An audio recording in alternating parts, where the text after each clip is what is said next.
Cindy dove even deeper into the details, explaining what happened once she and Amy's friend got inside of the room and actually started to pray over Amy. We walk over to the left-hand side of Amy, her friend in front of me, and she grabbed Amy's hand and she said, "Hey, baby," she said, "I have brought a friend with me. She's a mighty prayer warrior, and she's going to pray for you." And when still holding her hand, when she said that, that's when the demon spoke in, like, it sounded to me like a man's voice, in a very deep voice, and said, "Why are you here?"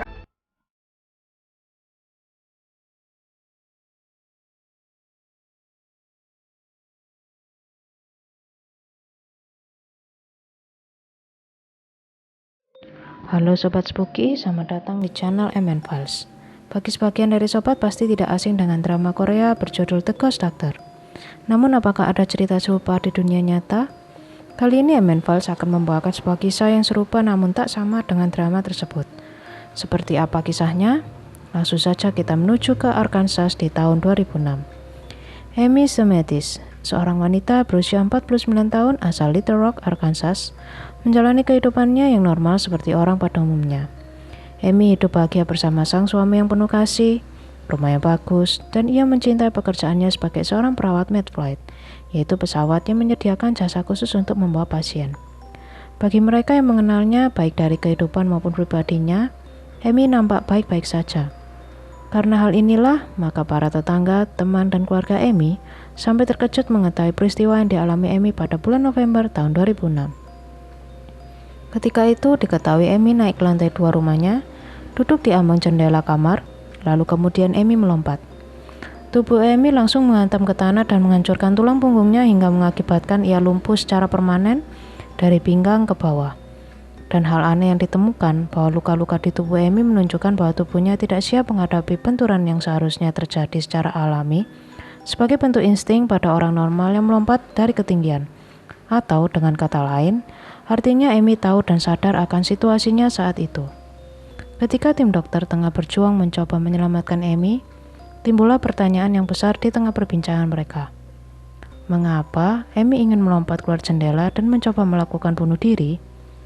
Namun Amy mengejutkan semua orang dengan jawabannya, dan bersikeras bahwa ia tidak ada keinginan bunuh diri sama sekali, melainkan ia dipaksa melakukan hal itu oleh iblis. Atau mungkin kita lebih mengenalnya di Indonesia sebagai bisikan atau kekuatan gaib. Menurut Amy, ini bukan kali pertamanya ia merasakan hal aneh pada dirinya, dan sudah terjadi sejak sekitar 7 bulan yang lalu. Pada suatu hari, ketika dirinya baru saja menyelesaikan pekerjaan rumah tangga, pikirannya tiba-tiba terusik oleh suara aneh di kepalanya.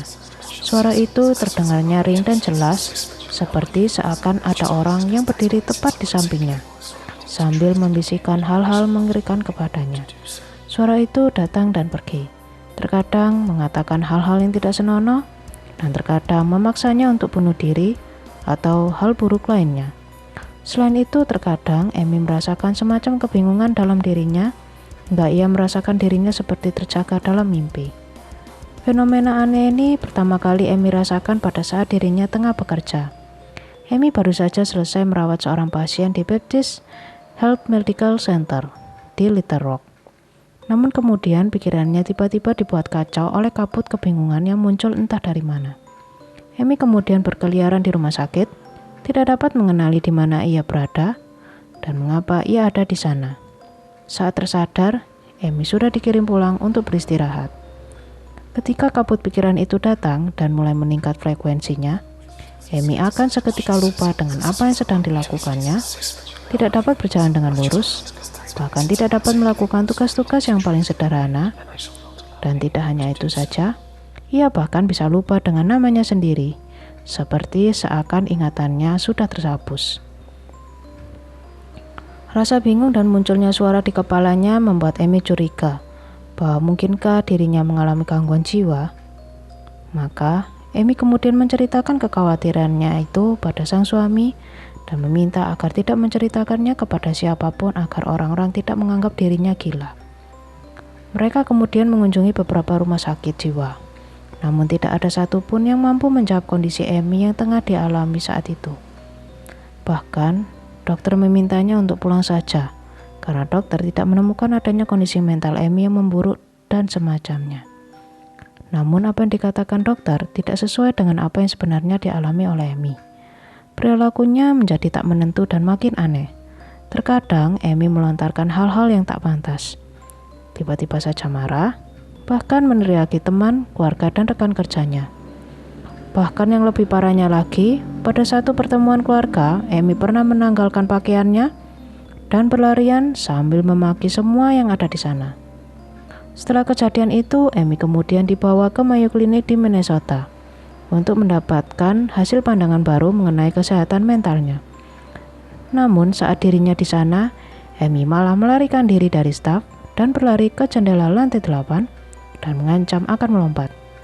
Beruntungnya, Amy tiba-tiba tersadar meski ia tidak mengingat apa yang baru saja terjadi pada dirinya saat itu.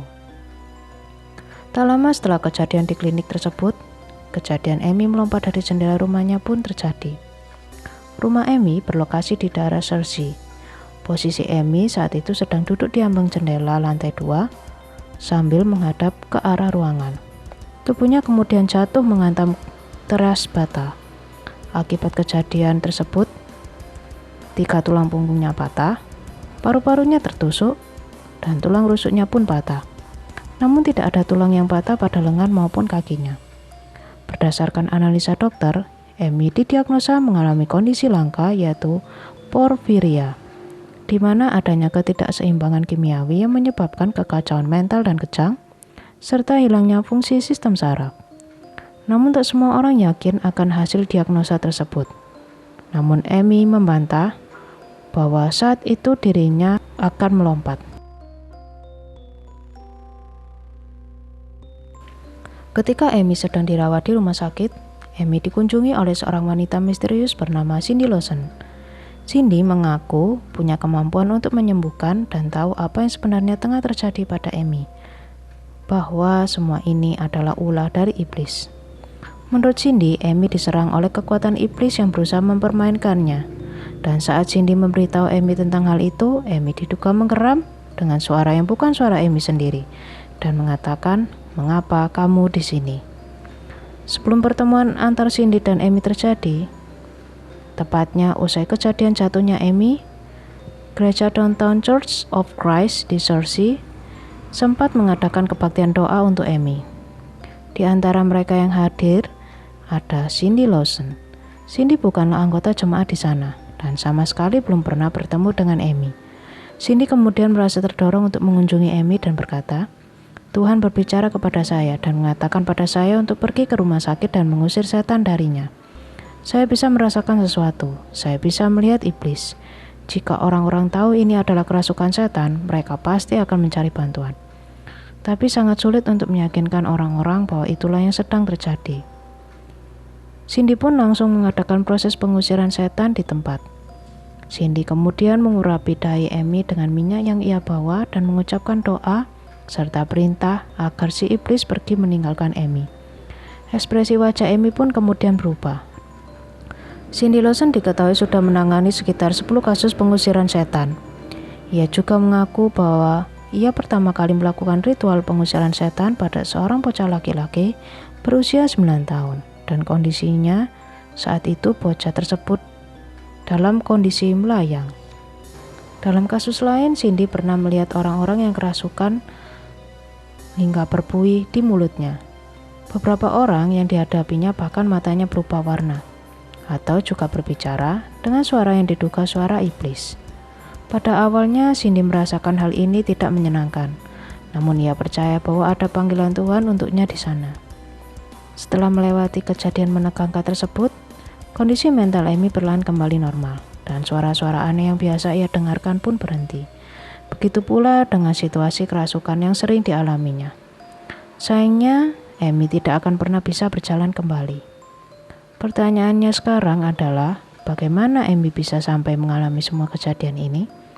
Apakah ini hanya gangguan mental yang belum pernah ada di dunia medis?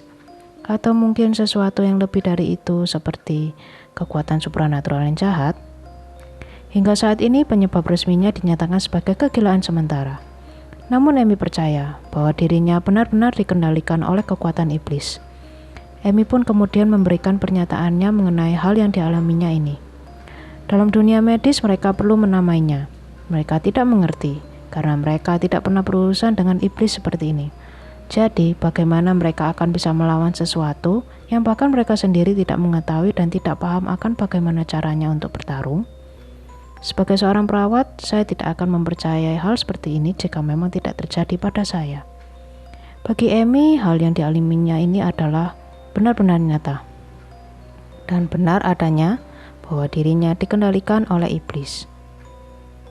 Meski mungkin bagi sebagian orang sulit untuk bisa memahami situasi ini, apalagi seperti yang kita tahu, Amy adalah wanita yang tidak punya riwayat masalah kesehatan mental dan menjalani kehidupan yang normal, namun kemudian tiba-tiba harus melewati kejadian seperti ini. Kini Amy semakin mendekatkan diri dengan Sang Pencipta dan berharap kisahnya dapat membantu orang lain yang mungkin saja menghadapi kasus yang serupa dengannya. Sekian kisah spooky kali ini. Jangan lupa untuk like, share, dan subscribe. Terima kasih dan sampai jumpa di video selanjutnya.